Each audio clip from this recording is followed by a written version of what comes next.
오라 우리가 여호와께 노래하며 우리 구원의 반석을 향하여 즐거이 부르자.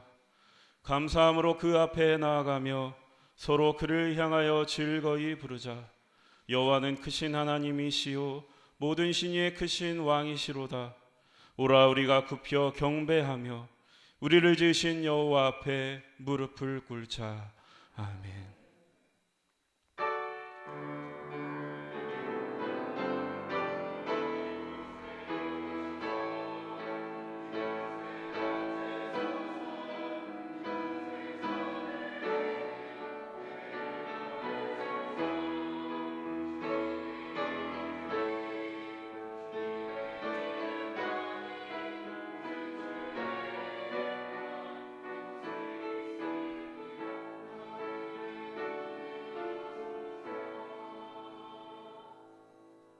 아버지 하나님, 한 주간도 지켜주신 은혜에 감사드립니다.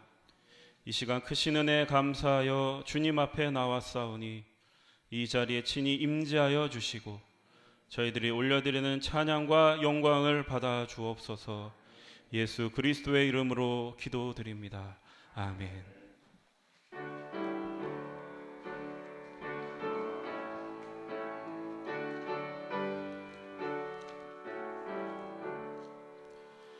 의의 근원 강림하사 찬송하게 하소서. 한량없이 자비하심 측량할 길 없도다. 천사들의 찬송가를 내게 가르치소서. 구속하신 그 사랑을 항상 찬송합니다. 주의 크신 도움받아 이제까지 왔으니 이와 같이 천국에도 이르기를 바라네. 천사들의 찬송가 신이 빠진 우리를 예수로 원하시려고 보혈을 흘려주셨네.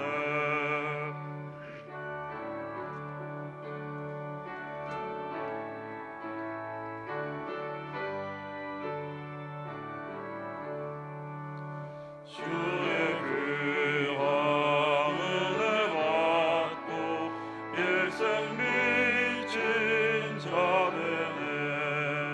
주의 은혜 사슬 되사 나를 주께 매소서.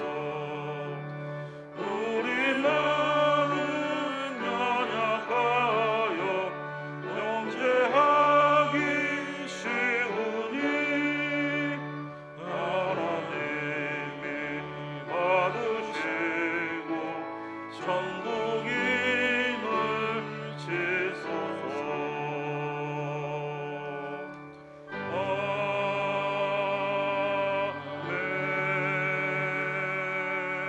아멘. 성시교독 135번입니다. 그의 위에 여호와의 영 곧 지혜와 총명의 영이요 모략과 재능의 영이요 지식과 여호와를 경외하는 영이 강림하시리니 오직 하나님이 성령으로 이것을 우리에게 보이셨으니 성령은 모든 것 곧 하나님의 깊은 것까지도 통달하시느니라. 내가 아버지께 구하겠으니 그가 또 다른 보혜사를 너희에게 주사 영원토록 너희와 함께 있게 하리니 그는 진리의 영이라.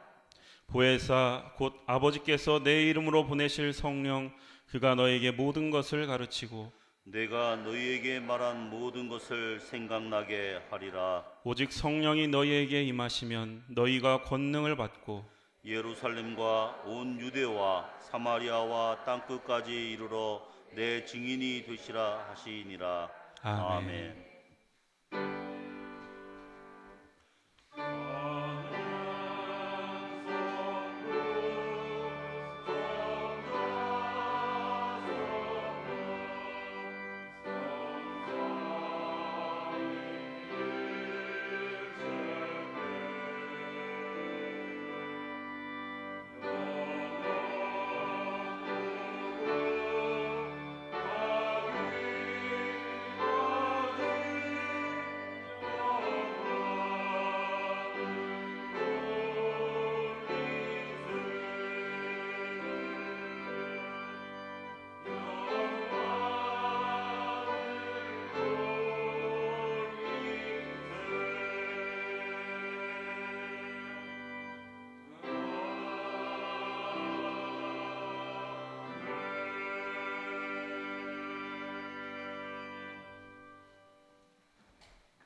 만일 우리가 죄를 회개하면 하나님은 신실하시고 의로우사 우리들의 죄를 용서하여 주십니다. 믿습니까? 이제 우리의 중심을 아시는 하나님께 진심으로 회개의 기도를 드립시다. 주님, 저희들 한 주간 동안 열심히 살았지만 하나님 앞에 부족한 점이 많았습니다. 신앙생활에 최선을 다하지 못한 적도 있었습니다. 하나님의 마음에 무관심하였고 이웃에게 조금 더 따뜻하게 대해주지 못했습니다. 저희들이 감히 하나님의 뜻을 다 헤아릴 수 있는 것처럼 교만한 적도 있었고, 한편으로는 하나님의 뜻을 알면서도 외면하고 살 때도 있었습니다. 하나님의 자녀답게, 하나님의 백성답게 살지 못했습니다. 주여, 이 시간 우리에게 자비를 베풀어 주옵소서. 우리들이 알고도 지은 죄, 모르고 지은 죄, 실수하여 지은 죄, 연약하여 지은 죄까지 회개하오니 동이 서에서 먼 것처럼 우리를 우리의 죄에서 멀리 옮겨 주옵소서. 예수 그리스도의 이름으로 기도드립니다. 아멘. 진정으로 죄를 뉘우치고 죄사함 받기를 원하는 사람들에게 주시는 하나님의 은총의 말씀을 들으십시오. 여호와께서 말씀하시되 오라 우리가 서로 변론하자. 너희의 죄가 주홍 같을지라도 눈과 같이 희어질 것이요 진홍같이 붉을지라도 양털같이 희게 되리라. 아멘. 이제 우리가 하나님의 말씀과 그리스도의 공로에 의지하여 회개한 모든 죄는 용서받은 것을 믿으시기 바랍니다. 영광 영광 할렐루야, 영광 영광 할렐루야, 영광 영광 할렐루야, 곧 승리하리라.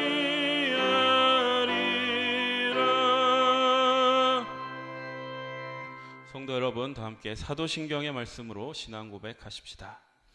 전능하사 천지를 만드신 하나님 아버지를 내가 믿사오며 그 외아들 우리 주 예수 그리스도를 믿사오니 이는 성령으로 잉태하사 동정녀 마리아에게 나시고 본디오 빌라도에게 고난을 받으사 십자가에 못 박혀 죽으시고 장사한 지 사흘 만에 죽은 자 가운데서 다시 살아나시며 하늘에 오르사 전능하신 하나님 우편에 앉아 계시다가 저리로서 산 자와 죽은 자를 심판하러 오시리라. 성령을 믿사오며 거룩한 공예와 성도가 서로 교통하는 것과 죄를 사하여 주시는 것과 몸이 다시 사는 것과 영원히 사는 것을 믿사옵나이다. 아멘. 이제 우리를 구원하신 하나님께 할렐루야로 영광 올려드립시다. 할렐루야, 할렐루야. 그리스도의 평화가 여러분과 함께 하시기 바랍니다. 석교가족 여러분, 우리는 구원받은 하나님의 자녀들입니다. 옆에 있는 분들과 평화 인사를 나누십시오. 그리스도의 평화가 함께 하시기 바랍니다. 이 시간 다솔성가대의 찬양이 있은 후에 한영호 장로님 우리를 대표해 기도 인도해 주시겠습니다.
아멘.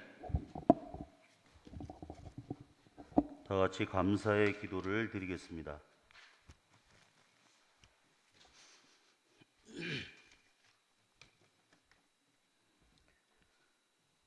사랑이 풍성하신 하나님, 은혜를 감사합니다.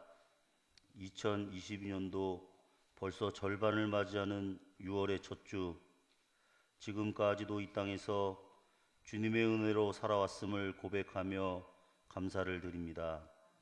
하나님의 은혜 가운데 살게 하시고 하나님의 일하심과 계획들이 우리들의 삶 속에 이루어지며 지켜주심에 감사를 드립니다. 오늘도 거룩한 주님의 날에 주님의 택하신 백성들이 이곳에 함께 모여 예배하게 하시고 주님의 십자가 보혈로 구원받아 영육이 새롭게 하시니 감사와 찬양, 경배와 영광을 돌려드립니다. 우리에게 주어진 주님의 약속을 믿고 사명을 잘 감당하게 하시며 믿음으로 살아가는 우리의 삶이 주님 보시기에 부족함이 없도록 세상을 이기는 분별력과 세상의 소금의 역할을 담당하는 주님께 온전히 쓰임받는 백성들로 살아가게 도와주옵소서. 사랑의 주님, 6월은 매년 호국 보훈의 달로 지키며 국가와 민족의 안녕과 평화를 위해 목숨을 아끼지 않은 호국 영령들의 그 거룩한 희생과 나라 사랑의 마음을 기억하게 하시고 목숨 바친 선열들과 그 가족들을 위로하여 주옵소서. 또한 새롭게 뽑혀진 지방자치단체장들과 의원들 그리고 나라를 이끌어가게 되는 위정자들에게 함께 하시어 참으로 공의와 정의로 나라가 바로 서게 하시고 오로지 국민과 국민의 안녕과 복지를 위하여 일하게 하시며 먼저 하나님을 두려워하며 섬기는 자들로 일하게 하옵소서. 이제 모든 일상이 회복되어가는 이 시기에 먼저 하나님께 감사하며 그간의 소중한 일상을 다시 깨닫게 하여 주심에 회개하며 감사합니다. 더욱 모이게 힘쓰고 이제 기도하며 소중한 이웃들과의 아름다운 만남과 예수 전하기에 더욱 힘쓰는 자들로 살아가게 도와주옵소서. 또한 일상의 회복을 위해 노력과 헌신을 아끼지 않은 이들의 수고를 위로하여 주시고 힘주시며 풍성한 은혜로 더하여 주옵소서. 교회를 사랑하시는 하나님, 온 교회가 새로우실 담임 목사님의 청빙을 위해 뜻을 모아 기도하고 있습니다. 이 시간 다시 위하여 기도드립니다. 어떤 분이 담임 목사로 오시게 될지 우리는 알 수 없습니다. 하지만 하나님께서 우리 교회에 꼭 맞는 신실하고 충성된 종을 담임 목사로 예배해 주실 줄 믿고 감사를 드립니다.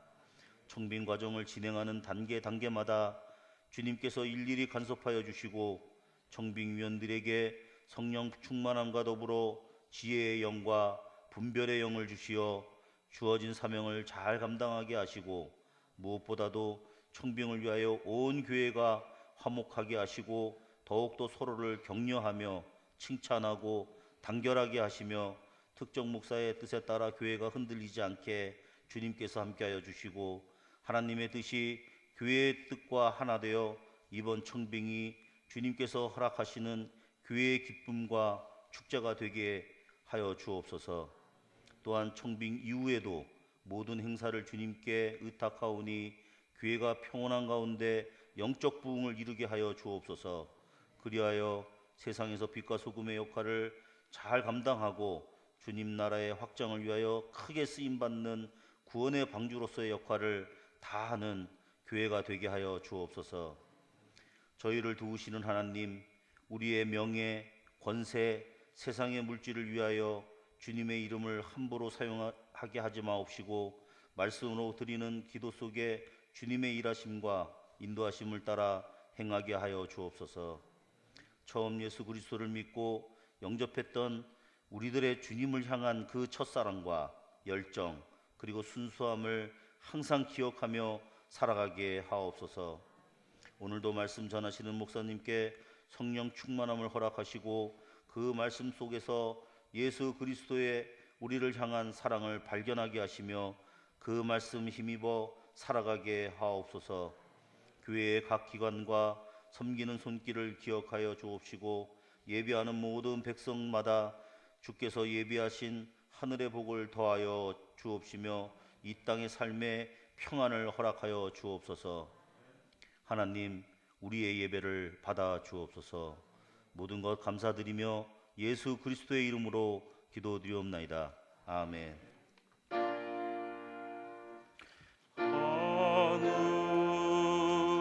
하늘에 계신 아버지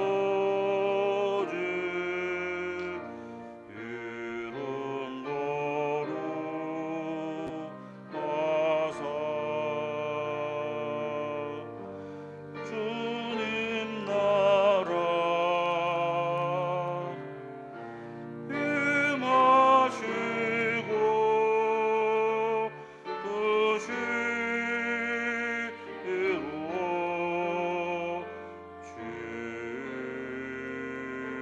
이루어지이다. 일용할 양식 주시고 우리들의 큰 죄 용서하시고 또 시험에 들게 마시고 악에서 구원하소서. 내게 주의 나라 주의 권세 주의 영광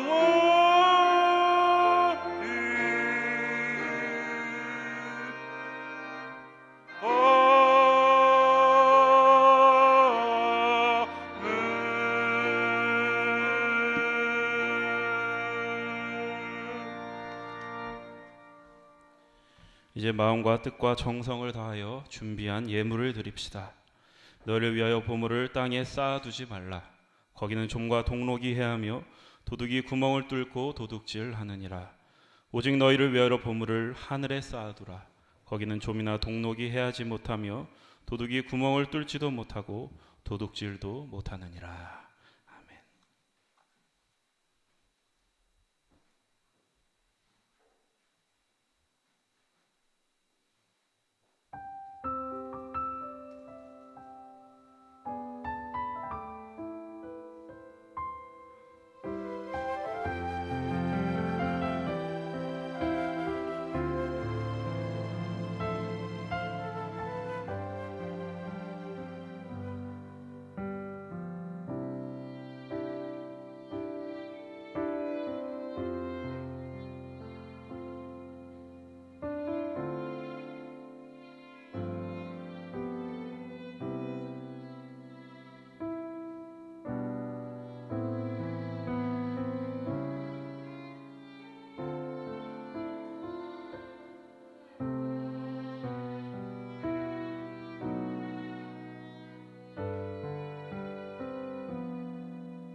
주세 찬송 성부 성자 성령 아멘.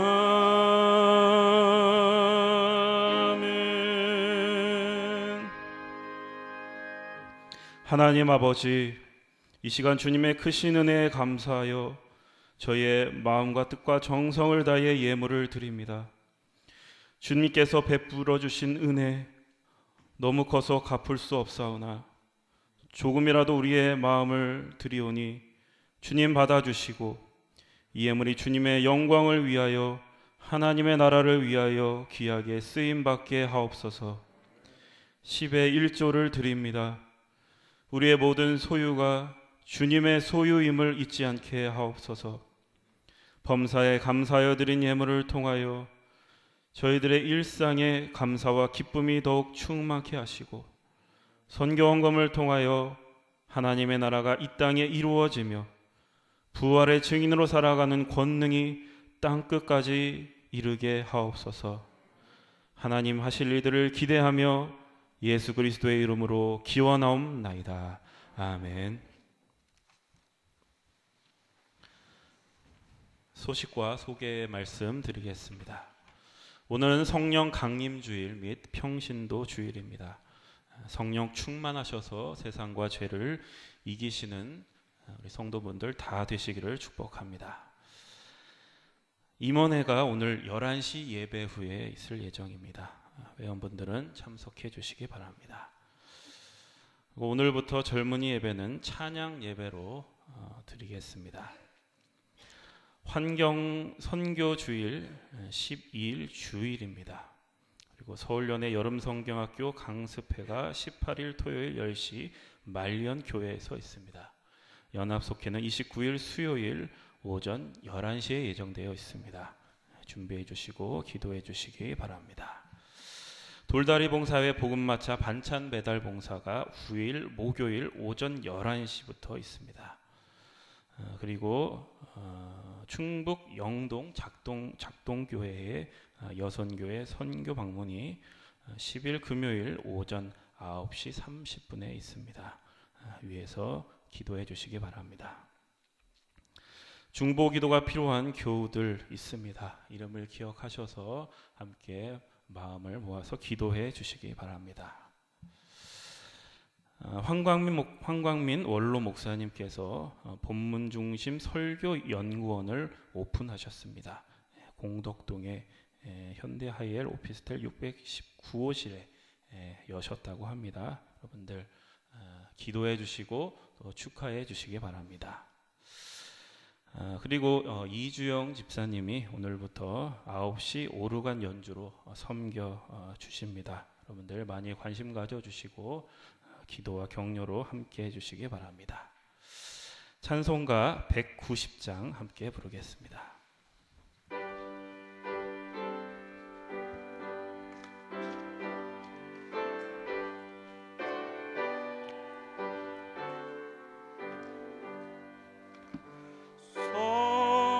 성령이여 강림하사 나를 감하시고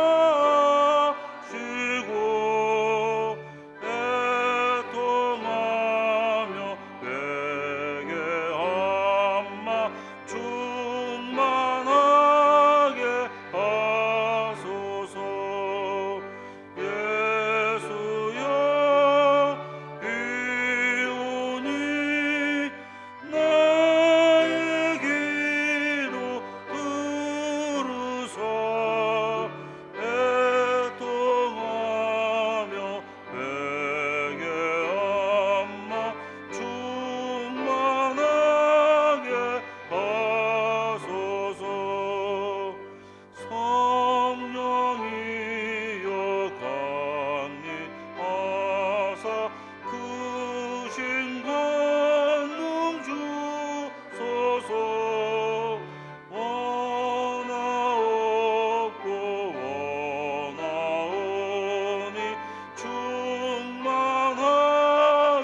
오늘 우리에게 주시는 하나님의 말씀은 사도행전 1장 6절에서 8절의 말씀입니다. 이는 만군의 여호와 하나님의 말씀을 들으십시오. 그들이 모였을 때에 예수께 여쭈어 이르되 주께서 이스라엘 나라를 회복하심이 이때이니까 하니 이르시되 때와 시기는 아버지께서 자기의 권한에 두셨으니 너희가 알 바 아니요 오직 성령이 너희에게 임하시면 너희가 권능을 받고 예루살렘과 온 유대와 사마리아와 땅 끝까지 이르러 내 증인이 되리라 하시니라. 아멘. 성령이여 우리 성경 읽을 때 그 속에서 빛을 보게 하소서.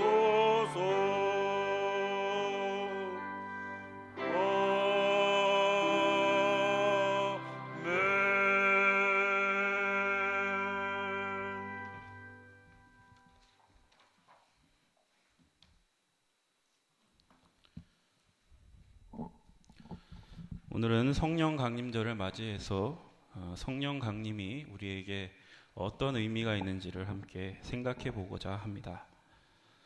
먼저 성령 강림의 가장 크고 근본적인 의의가 있다면 우리가 성령님을 통해서 하나님을 알게 되었다는 것입니다. 이것을 신학에서는 삼위일체라고 합니다. 삼위일체는 하나님이 인간의 역사 속에 스스로를 알리신 방식입니다. 그러니까 우리가 먼저 하나님을 찾고 하나님을 안 것이 아니라 하나님이 먼저 우리에게 스스로를 드러내셨기 때문에 우리가 하나님을 알 수 있게 된 것입니다. 성경에 보면 하나님이 우리에게 스스로를 드러내신 역사적인 순서가 나옵니다. 구약에서는 성부 하나님, 창조주 하나님이 등장하고 또 신약에 와서는 성자 하나님, 예수님과 또 예수님이 부활 승천한 이후에는 성령 하나님께서 등장하십니다. 근데 중요한 것은 하나님이 이런 삼위일체라는 방식으로 역사 속에 스스로를 나타내신 순서와 우리가 하나님을 알게 되는 순서가 정반대라는 사실입니다.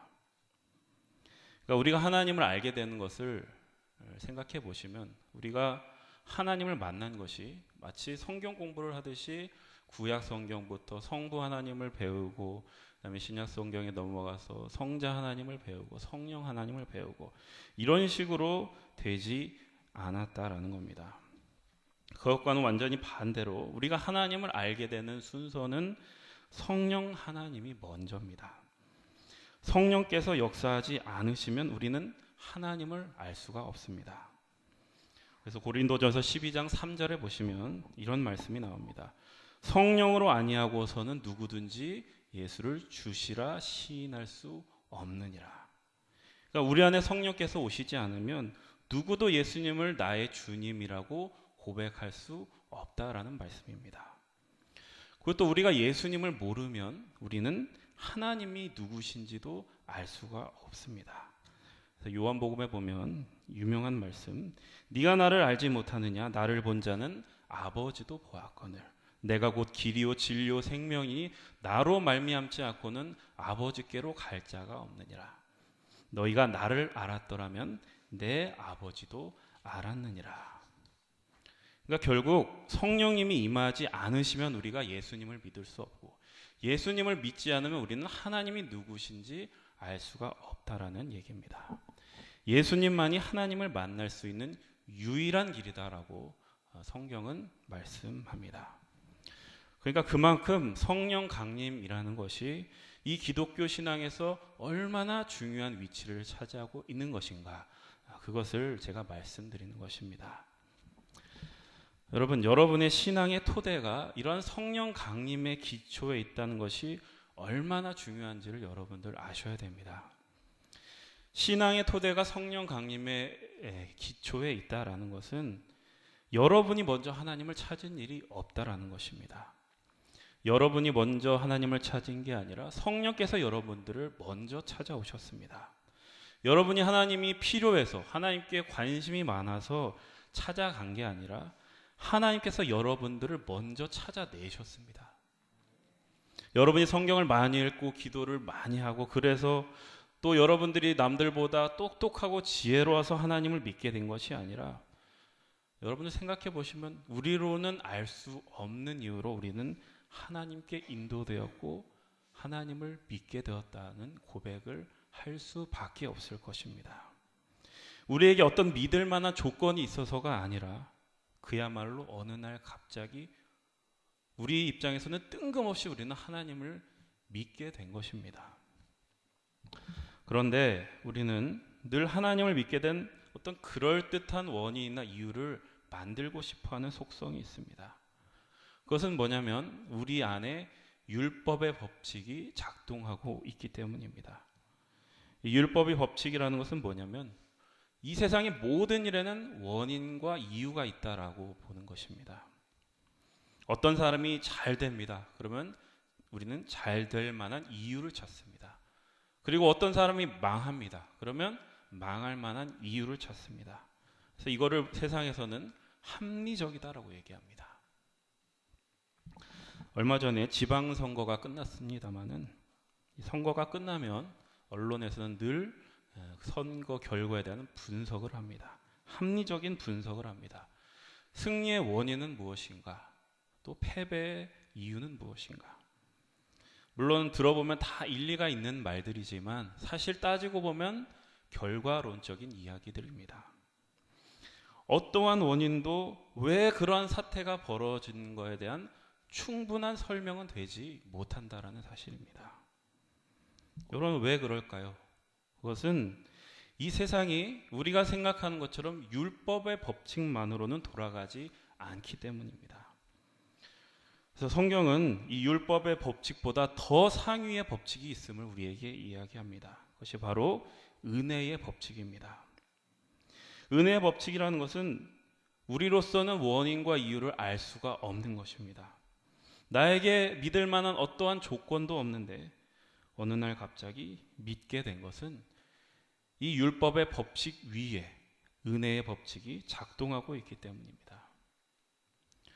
여러분 지금 여러분들이 기독교 신앙을 가지고 있다라는 것, 여러분이 예수님을 주로 고백한다라는 것, 예수님을 통해 여러분이 하나님이 누구신지를 안다는 것, 그게 당연한 게 아니라 얼마나 놀라운 하나님의 은혜 속에 있다는 것을 여러분들 생각하셔야 됩니다. 지금 여러분들에게 신앙이 있다는 것 그 자체가 얼마나 놀라운 기적입니까? 그것은 여러분의 인생이 율법의 법칙만이 아니라 은혜의 법칙에 사로잡혀 있다는 증거입니다. 여러분 우리가 성령 강림절에 기억해야 할 것이 바로 이것입니다. 우리가 성령 강림이라는 사건을 통하여서 율법의 법칙보다 더 큰 은혜의 법칙에 살게 되었다라는 놀라운 사건입니다. 그런데 제가 이렇게만 말씀을 드리고 끝나버리면 아마 여러분들 마음속에는 여전히 풀리지 않는 문제들이 있으실 겁니다.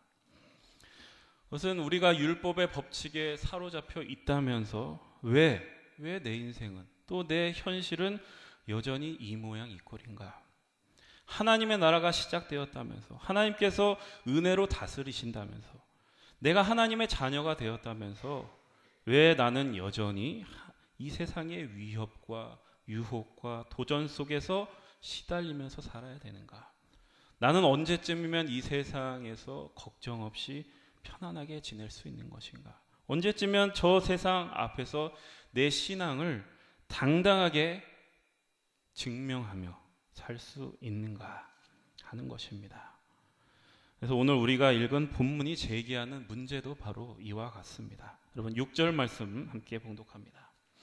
그들이 모였을 때에 예수께 여쭈어 이르되 주께서 이스라엘 나라를 회복하심이 이때니까 하니. 여기서 그들이 모였을 때 이 그들은 제자들을 말하는 것입니다. 이 제자들은 예수님이 부활하셨다는 놀라운 사건을 경험합니다. 십자가에 달려서 비참하게 돌아가신 줄 알았던 예수님께서 부활하신 몸으로 그들 앞에 나타나신 것입니다. 그런데 이것보다 우리를 더 놀라게 하는 것은 무엇이냐면 이 제자들이 예수님의 부활을 직접 목격했음에도 불구하고 그들의 신앙에는 전혀 진전이 없었다라는 사실입니다. 이들의 질문 속에 그것이 나타나는데 주께서 이스라엘 나라를 회복하심이 이때니까. 그러니까 이 질문은 지금 그들이 가지고 있는 이 신앙적인 기대가 예수님이 부활하신 이전이나 예수님이 부활하신 이후나 전혀 달라진 게 없다라는 것을 보여주는 질문입니다. 여러분, 제자들이 예수님을 따랐던 이유가 무엇입니까? 예수님께서 우리 민족이 기다리던 메시아라는 그런 확신이 있었기 때문입니다. 마치 그들이 존경하는 다윗 왕처럼 예수님께서 우리의 민족을 회복시킬 영웅이시다. 그러한 기대가 있었던 겁니다. 그래서 그렇게 이스라엘 회복되면 이스라엘이 이제는 온 나라의 우두머리가 되어서 온 세상을 다스릴 것이라는 그런 염원이 그들 가운데 있었던 겁니다. 그들이 그렇게 생각할 수 있었던 근거는 여러 가지가 있었습니다. 예수님께서 행하실 놀라운 기적들, 또 예수님께서 말씀하신 비범하신 그 말씀들, 그런 것들이 그들의 기대를 키웠던 겁니다. 그러나 여러분들이 아시다시피 그들의 그런 기대가 예수님께서 십자가에 돌아가심으로 와르르 무너져 버리게 됩니다. 그런데 그렇게 절망하고 체념해 있는 그들에게 예수님께서 다시 부활하신 몸으로 찾아가신 겁니다. 그래서 이렇게 놓고 보시면 여러분들 이 질문이 좀 이해가 되실 겁니다. 예수님, 이제 드디어 우리가 그렇게 기다리고 기대하던 그러한 현실이 우리 앞에 펼쳐질 때가 된 것입니까? 지금 예수님께 질문한 내용이 바로 그것입니다. 여러분, 우리가 생각해 보아야 될 것은 제자들이 예수님이 행하신 기적들을 직접 체험하고도 또 예수님과 그렇게 오랜 시간 함께 지내면서 예수님의 말씀을 직접 듣고도 또 부활하신 예수님을 직접 목격하고도 그들의 신앙에는 전혀 진전이 없었다라는 사실입니다.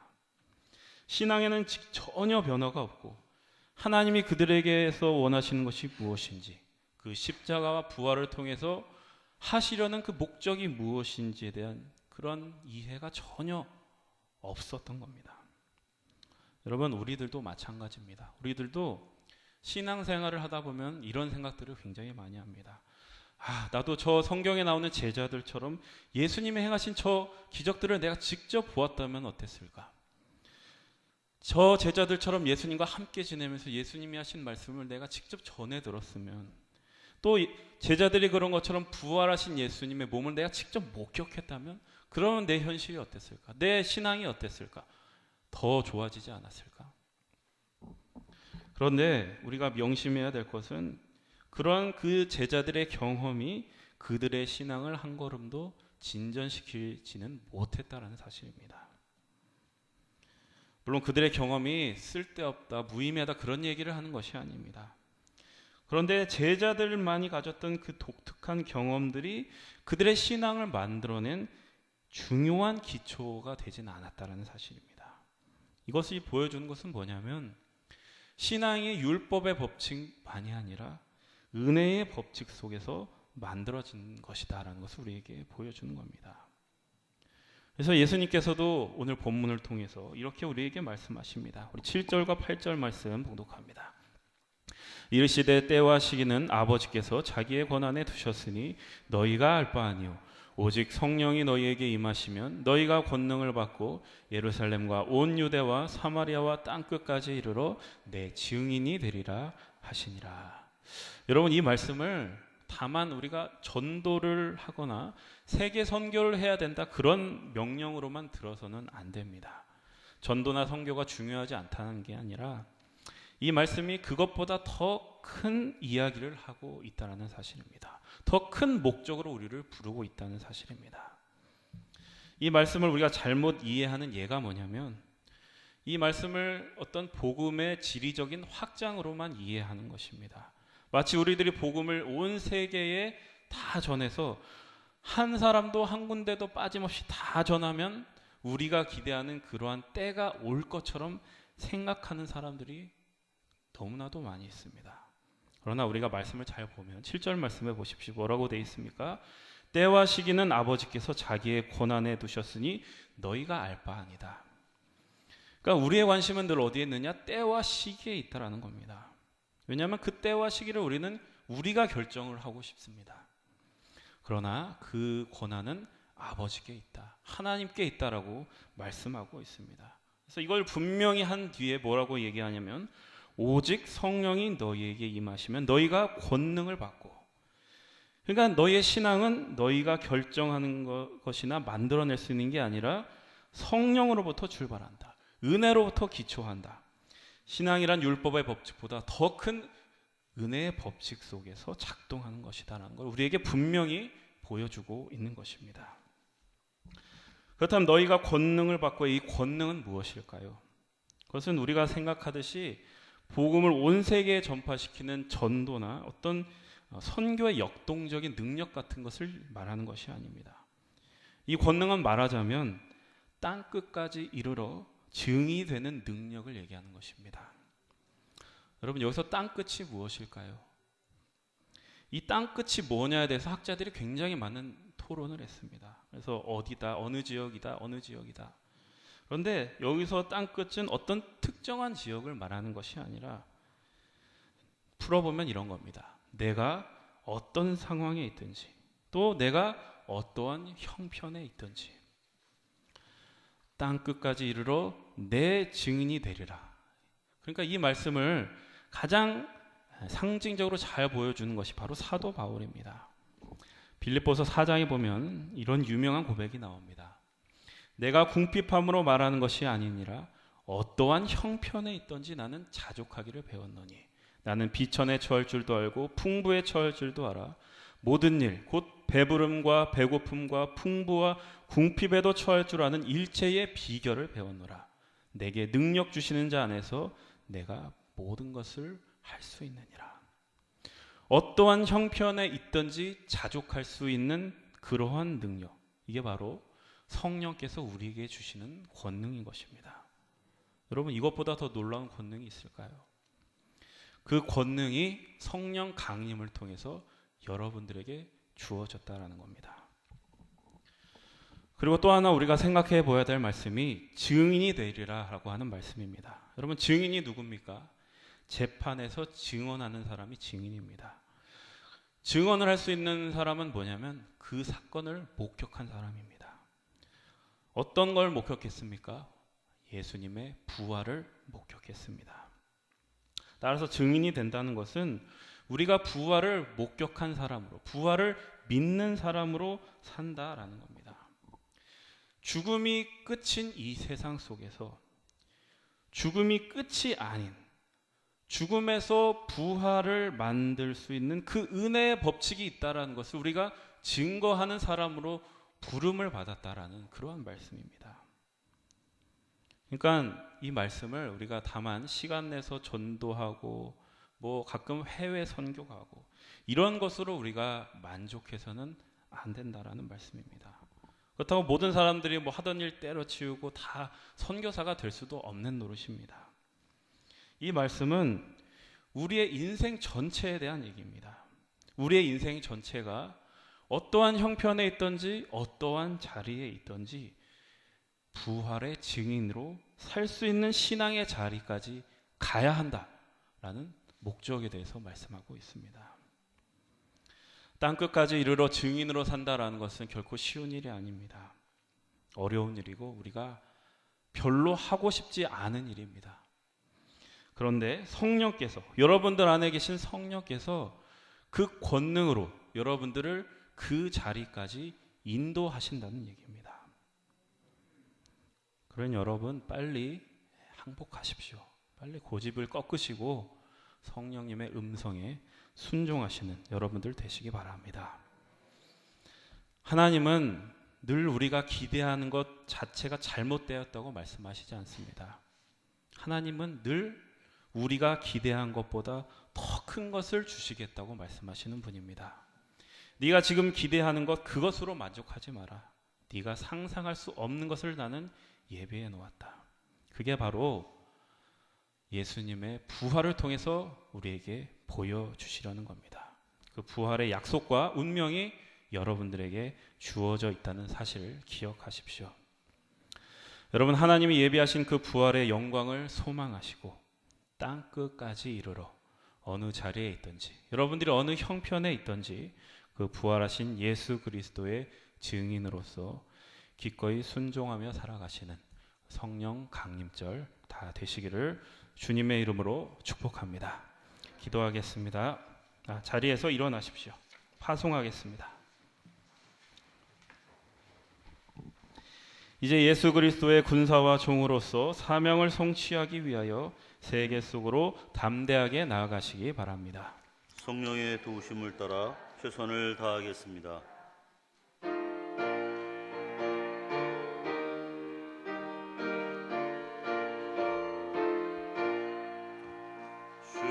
십자가 군병 들어 주 위에 일어나 기들고 앞서 나가 담대히 싸우라.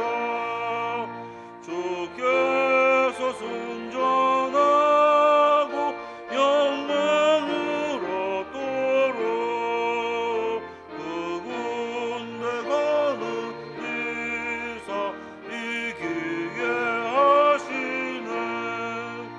십자가 군병 들어 주 위에 일어나 그 나팔 소리 듣고 곧 나가 싸우라. 수 없는 원수 앞에 주 따라갈 때에 주 예수 힘을 주사 강하게 하시네. 십자가 군병 들어 주 위에 일어나 내 힘이 부족하니 주 권능 믿으라. 복음의 갑주 입고 늘 기도하면서 너 맡은 자리에서 충성을 하라.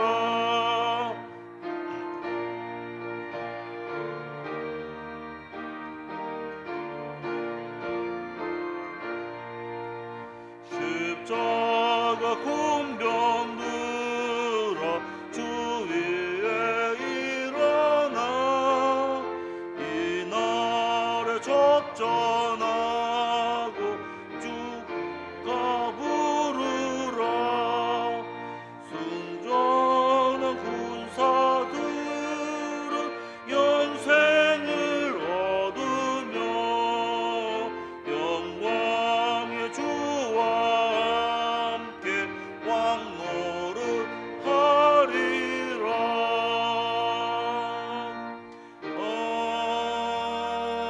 아멘.